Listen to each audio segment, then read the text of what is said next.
leen remercier di woon bëggoon waxtaan nag ci Azoura Fall waxuma ci nag parce que sama mbokku Saalum la dama ciy wax juste parce que Ablaye Seye dama ciy wax juste parce que c'est un frère patriote d'abord di ci wax ndax sama mbokku Saalum te bu doon keneen aussi beneen région wala fu mu munti ne bu ko nekkoon it dama ciy wax su dee am naa lu ma ci war a wax mais vraiment dama doon seetaan benn émission bu mu def ci benn télé man commentaire yi laa doon gën a lire sax ndax li Azoura doon wax te c'était triste parce que bu la say ay mbokk di xalab dafay metti bu la say ay mbokk di xalab day metti parce que yow ñooñu ñoo la war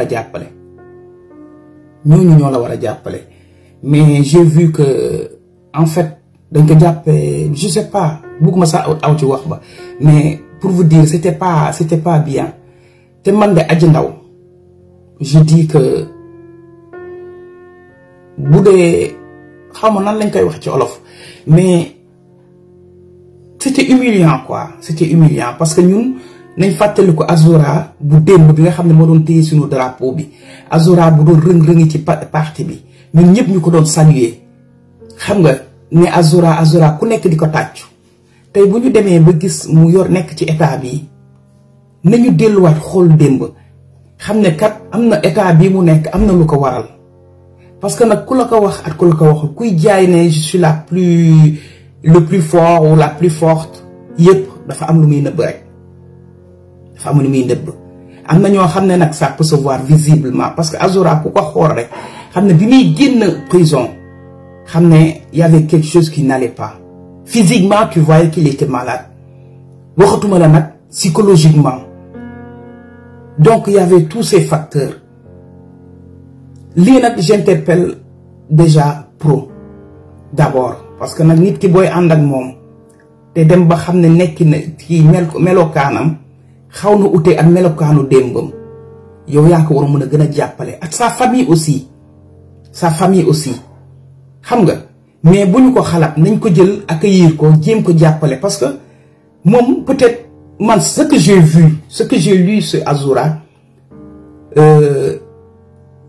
c'est un cri à Niass Goumba Abdallah nuyu naa la c'est un cri à sa manière lui il xam nga dafay crier au secours à sa manière man ce que j'ai lu parce que am na ku nekk mu ngi mel ni nga dem ci dëj di nga fekk koo xam ne mu ngi yuuxu di jooy di sànneeku di nga fekk koo xam ne même douleur bi la am mais mu ngi toog dal di ko souffrir intérieurement man j'ai vu que Azoura il appelle au secours à sa manière xam nga parce que c'est pas parce que les personnes des fois dañuy wax mais c'est le corps c'est sa manière de faire ça c'est ngay gisee ne kii il a besoin d'aide man de Adji Ndao bi ma génnee boobu man j'ai pas honte de le dire man je suis pas forte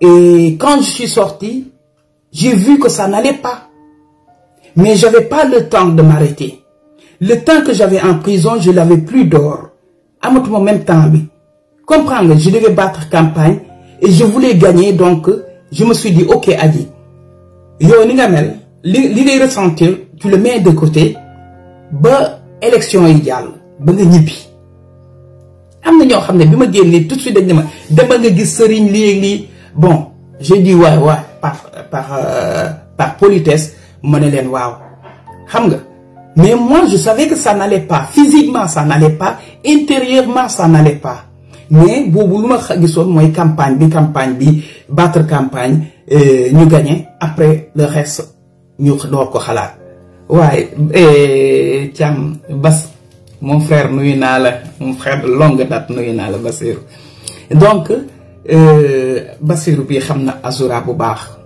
ñun on le connaît on est Kaolackois on le connaît très bien c'est Azoura qu'on voit man j'ai parlé avec lui au téléphone boobu maa ngi Sénégal j'ai parlé avec lui après je l'ai vu durant les campagnes. Et Bimounyoué, déjà, pour te dire combien il tenait à battre campagne, nous, Azura, Tamine. Parce que Bimou n'est qu'en pleine campagne, nous, nous, Dakar, nous, pour battre campagne Kaolack. Nous, même, Bassirou, man la naron top pour sama groupe. Man ko Azura, yo, danga dof. Yo, do ñu top, mu ne par force day yéeg ci sunu auto yi and ak ñun ci àll bi. Manako physiquement tu tiens pas, bobu mu ngi téye bekki. Manako non, tu viens pas avec nous. Yo demal ak ñi nga xamné dañuy rester en ville, ñun ci àll bi lañ jëm, àll bi du tali du dara. Xam nga ay rëng-rëng la, sa yaam day tas ngoon. Donc demal fële, mu ne ma OK. Donc mu ci la des Kaolack. Donc ça veut dire que instant bobu, man je me disais que il ressentait la même chose. Il était malade, il savait qu'il était malade, mais lu mu gisoon mooy na battre campagne, na joxe un coup de main pour que ñu dem ci victoire bi. Mais après ñu ko war a jàppale moom Azura mooy ñi nga xam ne ñoo ne ci wetam. Peut-être man am naa koo xam ne bof dina ñëw wax ma wala man ma xamal ko sama bopp ndax benn affaire mu ngi ci psychologiquement nañ waxante dëgg rek ñi nga xam ne peut-être jàlluñ ci jotuñu dem sax prison mais garde à vue rek la ñu yem garde à vue rek psychologiquement ça te détruit. Ça te détruit. Les allers et retours. Le matin, 6h du matin, nous 7h, 8h, yobula, bu ñu la indiwaatee ay 10h ci guddi, ay 8h, je sais pas quoi. Xam nga di aller retour boobu noonu. Tëj la ci benn 1m20, 1m30 sur 3 mètres. Xam nga ngay lal ci suuf koo xam ne tu n'étais pas habitué à ça. Ñu humilier cette humiliation rek. Di le visiter partout. À chaque fois. Bo yexé ak bo démé bo ñuwé lool rek psychologiquement ça te détruit. On se dise la vérité. Seulement en garde à vue tu es détruit. Légui ñu ñëw ñu déféré la yobul rebeus ak condition ya fa nek man xamuma ko mais damay imaginer condition yi nekkon ñu maf Liberté 6 sori wantewul parce que loy dégg ay paquetage ay centaines de personnes ci prison bi des 50 de personnes ci benn chambre xam nga de quoi de 30 mètres carrés de 20 mètres carrés donc tu te dis que c'est la même chose ñi ñuy tëddee di la paqueté kii bopp bi tëdd nii kii bopp ba tëdd na le xam nga ngeen tëdd ci benn loolu yow te avant loolu yaa ngi doon dund tu te libre dans tes pensées tes mouvements tu te libre, tu étais tranquille, psychologiquement, ça te détruit, mes frères. Ça te détruit. Peut-être, bon, ils doivent faire voir le monde qui sont forts. Moi, je ne suis pas forte. Moi, je suis en prison, moi, Liberté 6, je m'a évacué à l'hôpital, pavillon spécial. Tous les deux, j'ai demandé un psychologue. Moi, j'ai toujours demandé un psychologue. Parce que je savais qu'intérieurement, ça n'allait pas. Seulement que dans les prisons, il y a les assistants sociaux.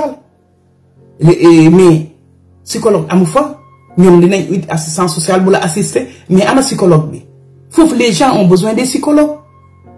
Assistance, et tout. Il ne peut pas faire grand-chose. Si ce n'est qu'une règle qui, il n'y a pas grand chose à faire. Et tout. Mais l'eau, quand on a gardé ça, mais ce qu'on a plus besoin là-bas, c'est un psychologue.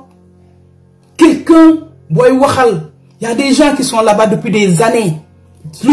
Entre détenus. Détenu, il n'est pas médecin. L'homme le mouna yokal, dara. L'homme le mouna wanyil, dara. Mais l'importance à mon foi. Moi, je l'ai toujours demandé à un psychologue en prison. Mais je ne pas. Parce que amour. L'idée de l'eau. L'idée passe chaque jour que Dieu fait, chaque jour. Le fait que, déjà en garde à vue, tes proches, les gens que tu aimes, nous avons détention pour c'est 9 mètres carrés, même pas. Je dis 9 mètres carrés, c'est beaucoup. C'est 4 mètres carrés. Il le dit en garde à vue, teg la fa. Nga nek ci ginaaw grille. yow psychologiquement c'est ay mbokk ñëw di la ci xool di la ci gis koo xam ne ñu ngi la respecté woon koo xam ne ñu ngi la doon xoolee beneen bët xam nga tey ñu fekk la ci anam boobu loolu rek mun na la dofloo loolu rek mun na la dofloo loolu rek mun na la indil des problèmes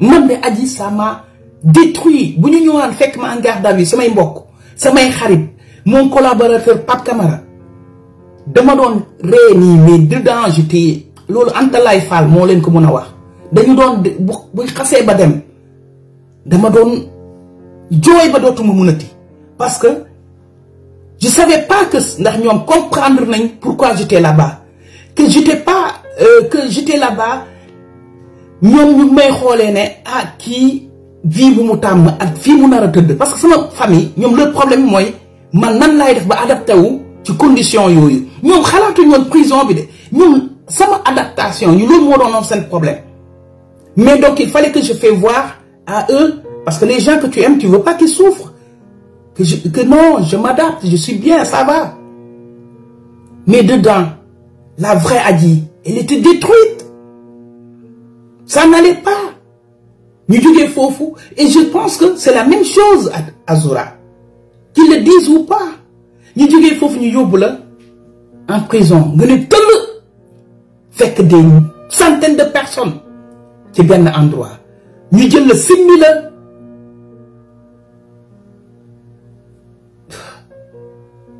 di la lan visiter une gamine wala une jeune fille j'ai pas honte de me déshabiller je vais à la plage je suis avec 2 pièces je vais à la plage avec mes enfants avec mon mari avec tout le monde j'ai pas honte de me déshabiller mais ci condition yi ñu ma doon déshabiller loolu moo ma doon détruire psychologiquement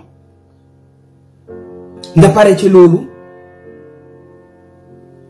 kenn ñu yóbbu la infirmerie kooku di la laaj des couleurs yi comme d'habitude ñu yóbbu la ci benn chambre boo xam ne da nga naan tëll fekk fa ay 50aine de personnes manque d'aération tàng jur ba miir yi sax di ñaq comme doomu aadama yi ngeen tëdd ñu paqueté leen yow quelques minutes avant ou quelques heures en arrière yow tu étais chez toi une grande maison une grande villa yaa ngi ko woon sa ay mbokk sa ay xarit yaa ngi woon ak sa je sais pas ta vie léegi tu te retrouves là-bas que tu sois fort ou que tu montres que tu es forte tu es détruite intérieurement moi j'ai pleuré j'ai pas honte de le dire parce que li ma fa fekkoon xamuma ko je me suis dit nii fu ñu ma indi j'ai pleuré parce que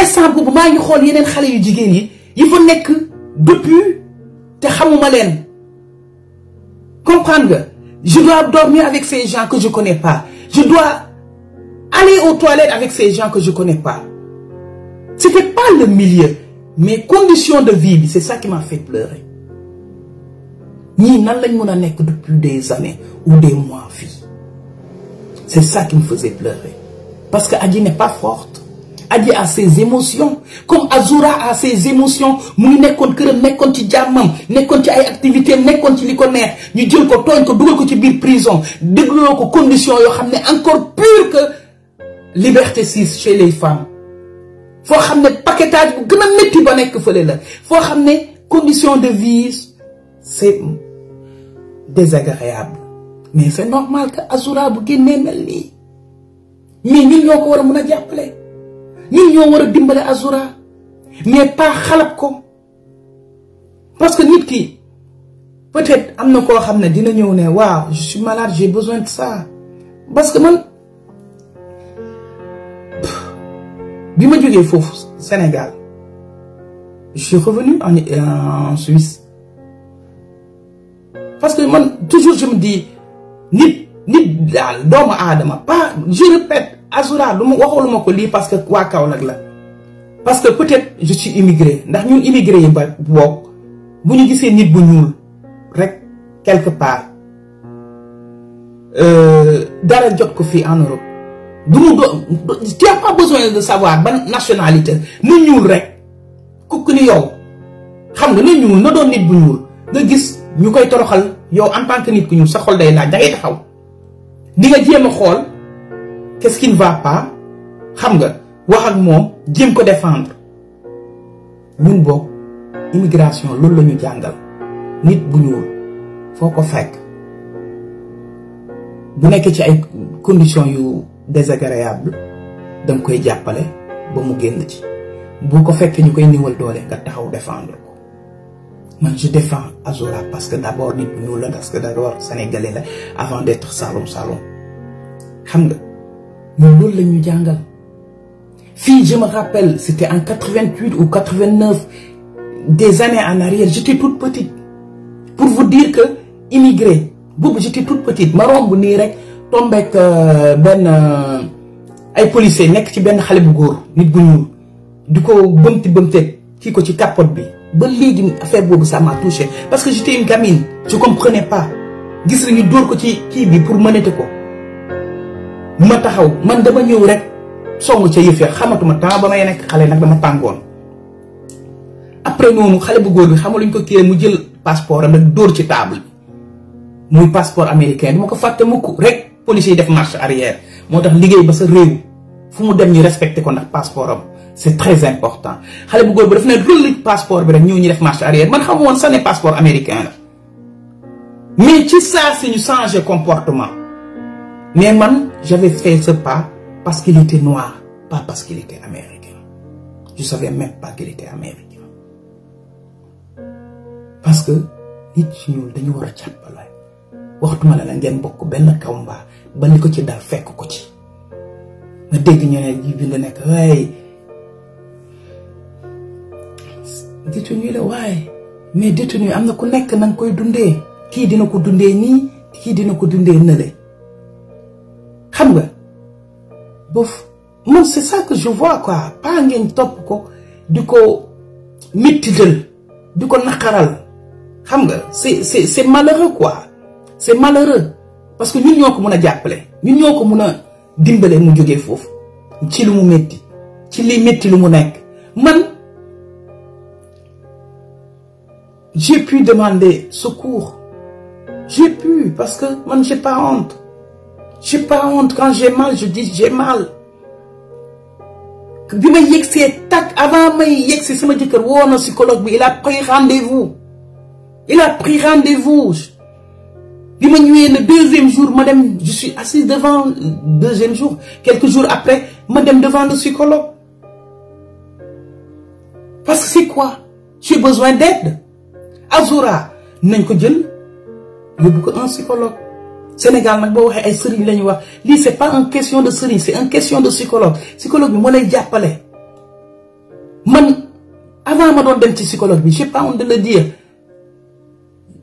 bu ma déggoon bruit buntu weñ rang rek sama fit bi dem bu ma gisee homme de tenue sama fit bi dem plein de choses yu ma ko gisaan daf ma daan rappeler loolu ba benn guddi ndeysaan bi ma bàyyee ba mu ci benn semaine même pas benn semaine ma dem Kaolack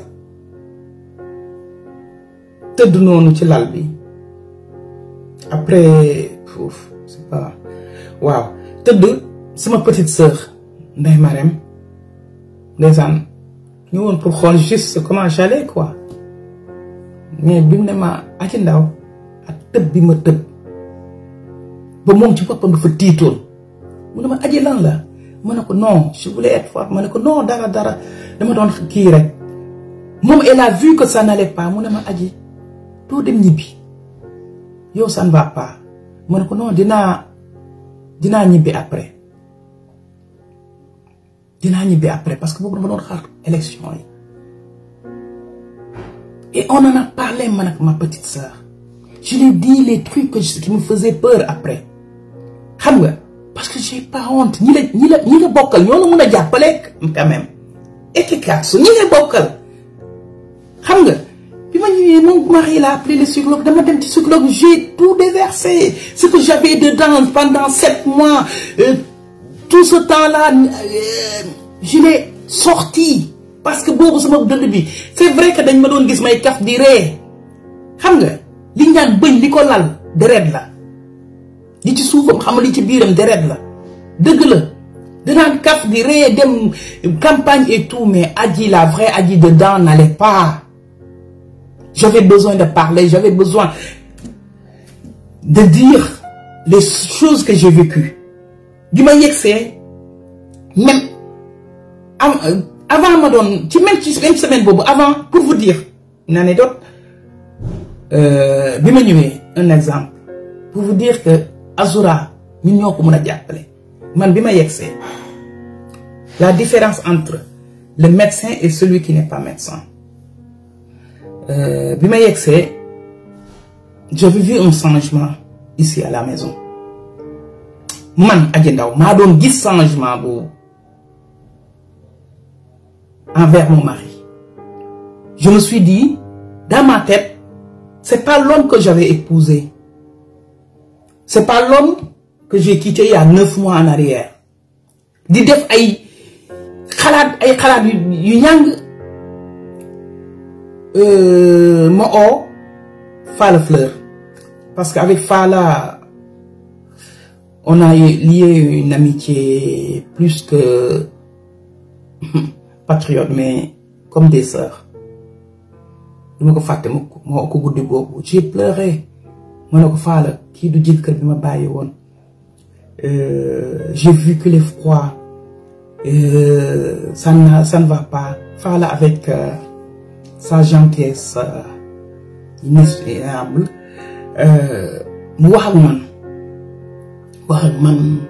soulagement et tout. Le lendemain, je suis allée voir le psychologue et j'ai vu la différence. Fala, c'est celle qui me donne l'épaule. Ma soeur, je suis là, parle, pleure, crie. Je suis là, je te soutiens. Le psychologue, c'est celui qui a remis sama bob bi déréglé sur les rails. Et pour vous dire, jusqu'à maintenant, j'ai fait une 30aine de séances. Je n'ai pas honte de le dire. Et je me sens trop bien. Pour vous dire, avant Maïdem, même semaine, je me dis que je vais en vacances. Le psychologue me dit non. Qui vous mes vacances, vous n'y ce sera comme avant. Ne serait-ce qu'une dizaine à 15aine de séances.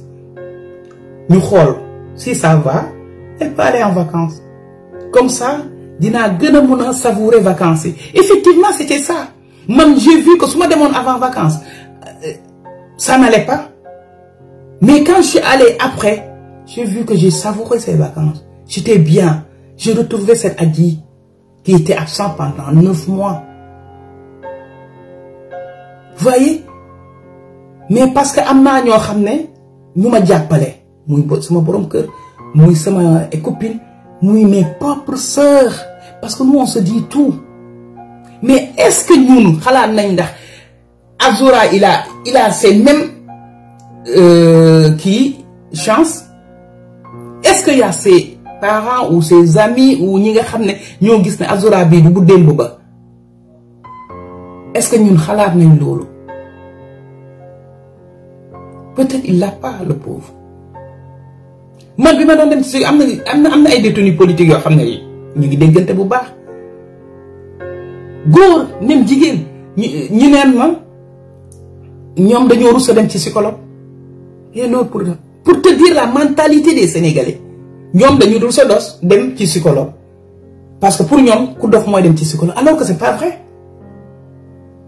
Yo ni ngay démé ci sëriñ bi mu lay ñaanal nga koy wax sa soxla psychologue bi non nga fay démé mom sëriñ bi tu es pas sûr que dina la jappalé que limi ñaan yalla dina ko nangu, mais psychologue bi tu es sûr que dina la mettre dans les bonnes rails. C'est ça. Tu as besoin de te confier à une personne que tu as confiance. Man, Fala Fleur, je me suis confié parce que on a passé presque 3 mois dans une chambre 24 sur 24. Je me suis mis nu intérieurement avec elle, comme elle s'est mis nue intérieurement avec moi. J'en suis sûr et certain de connaître les j'en suis sûr que du ko nettali kenn. Xoolal ñun on a pleuré ensemble, personne ne le savait. On a souri ensemble, on a rigolé, on a fait tout ensemble. Parce que nak ben 24 heures de prison rek, c'est comme un an, waxatuma la nak des mois. Donc j'ai eu cette chance de pouvoir parler avec elle. Son intelligence de cette dame qui est incroyable. Parce que nak man, je le dis, quand j'étais en prison, c'est vrai, comme ñom niñ ma doon wax, dañ daan wax aw ni man ma wax aw na le. Man je me disais que ils me comprenaient pas comme eux, ñun détenus politiques là. Moi je pensais que eux ils me comprenaient pas comme ñom, ils savaient que moi je les comprenais pas. Mais pour vous dire, je remercie encore tous ces détenus politiques femmes. Ñu fa nekkoon. C'est vrai qu'on se comprenait pas parce que bon, peut-être liés ils ont grandi en Afrique. Moi j'ai grandi ici. Mais pour vous dire que nous comprendre, il fallait du temps que je m'adapte. Il devait m'aider à m'adapter. Ça veut dire comprendre cette vie. Parce que c'est bien vrai. Moi, ta fille, mes copines africaines, oui, nous connaissons dans le revendiquer. Ouais, je suis 100% sénégalaise, qui n'est que 100% ivoirienne. Moi, non. Moi, je suis revendiquer. Après, je me suis parce que si j'ai beaucoup de détenus, non. Ça, c'est pas des pensées africaines. C'est pas des pensées sénégalaises. Bijanga mo yu bari yo xamne man xamuma ko won parce que maggeewuma Sénégal man Sénégal juddu la fa am donc ñu jangal ma yu bari ba nga xamne bima génné ça m'a servi parce que j'avais pas honte.